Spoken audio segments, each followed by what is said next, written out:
Up, Dirty Cones. I'm here today with Michael. We're headed to the Inland Surf Park in Austin, or actually Del Valle. So we were just listening to Radiolab, which I think is pretty cool that Michael picked it out. I gave him a choice. He said we can either do Stonewall Jackson, or where he gets perused through my podcast, and he picked that, and it was pretty good because well, I'll let Michael tell you what was the first part that you were like, oh, this guy got kicked out of his job or fired because he asked the question. He did. Oh, all right, what about, before we get into that, what about the TED Talk we did about teenagers needing to sleep more? Wasn't that a pretty good point? Explain some stuff why maybe, you're angry. Maybe that's why I was so angry growing up, all this sleep deprivation. It was a really good TED Talk. Listen to it. We have totally dumbed it down for Combs in that explanation, so that makes absolutely no sense to anybody. But you check it out and you go, oh, because it's not only teenagers, but people. They were saying that the 8 hours of sleep. Well, I got 8 hours of sleep. 8 hours of sleep is actually the minimum, not the. It's like C.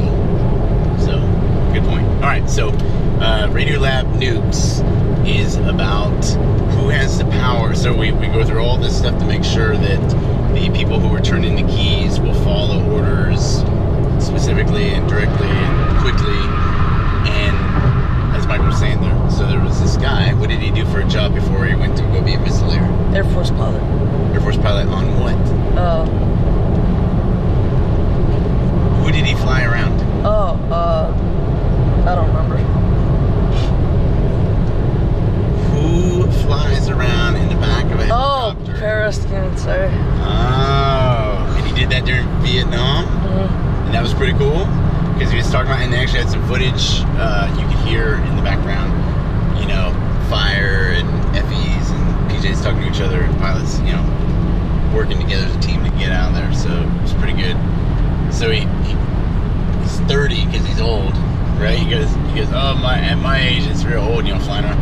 Ask any pilot at PJ's, probably about 30, you start hurting a little bit. And so,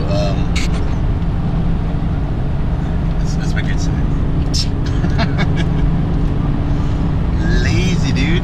See, I can even tell. I've been doing this long enough. I know, where the view is. So, goes to be a missileer. They're talking, about how he has to do his job. No question. They say, turn the key.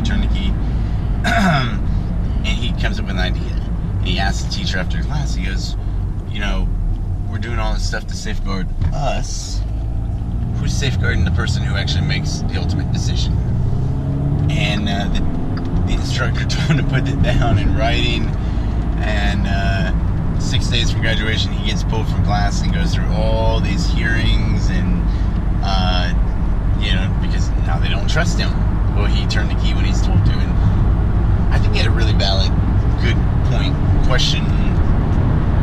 And, I think, there have been a lot of presidents that have scared a lot of people, not just the current president, which, I feel bad because, you're not supposed to say anything bad about the president while you're in the military. I don't know. Anyway, alright, so, what do you think? You gotta be a good cameraman. I don't know. I'm gonna fire you. Look at this. This is what I do the entire time. I'm like, yeah. And I, like this. If you get a little tired, you find a little. But I'm sure that they'll say, dude, your camera angle's always off. But I get to talking, so I'm not paying attention. So what did you think? I thought it's kind of stupid that he got fired for that reason, though. Yeah. I mean, he also had to go to an addiction place. Oh, no. That was later on in his life. He volunteered to help and counsel people who had an addiction, which maybe he did have some kind of addiction, but they didn't say that. So I wasn't gonna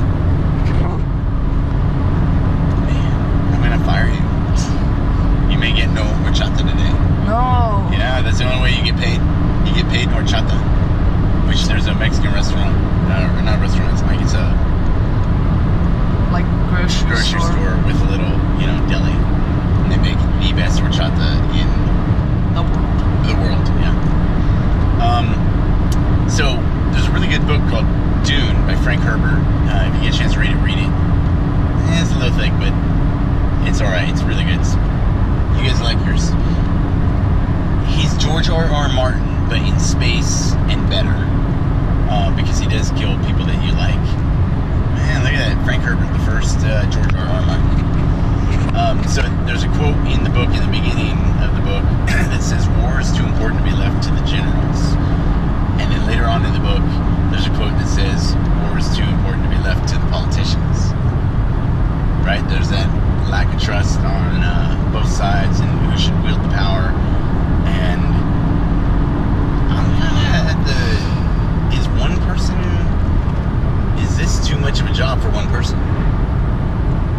You know, I don't know if you get 3 or 2 or, you know, more republic-ish ways of living versus mob rule. But I think that's too much responsibility for one person.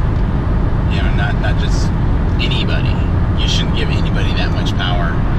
I don't think so. I mean, look at how the presidents age in those 10 years. I mean, they're responsible for, you know, the leader of the free world. That's too much for one person, I think. I don't have an answer for how to fix it, but I am open to suggestions, and I think that, you know, if we start talking about stuff, that maybe we'll figure something out.